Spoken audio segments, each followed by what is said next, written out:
This next set of films will take you through 20 ways to close the sale and give you all the techniques you need to improve your conversion rate immediately.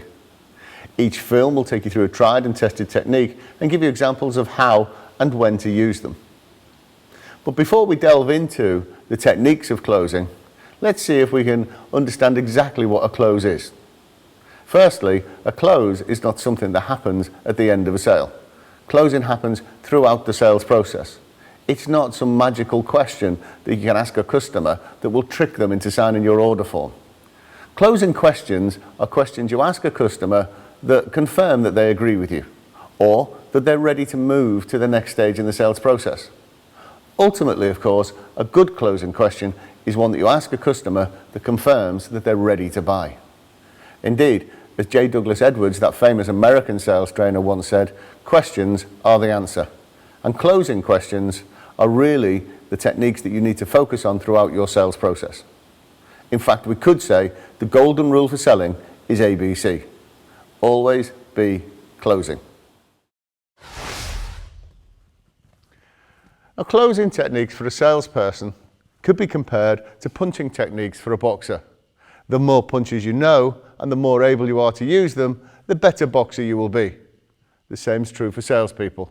The more closes you know, the more able you are to use them, the more likely you are to be a champion salesperson.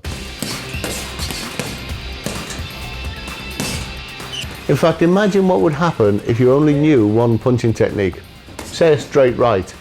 You throw your best punch and your opponent is still standing looking at you. With only that one technique available to you, you are in big trouble. Now, to stick with this analogy, let's also consider what boxers do with their punches. They put them into combinations and throw them one after the other. This keeps their opponent on the move and scores more points more often. So therefore, in selling, we're looking for as many opportunities as possible to ask more questions. And talking of questions, the one thing that nobody taught me on any sales training course is that the best questions to ask are ones to which I already know the answer. That's right.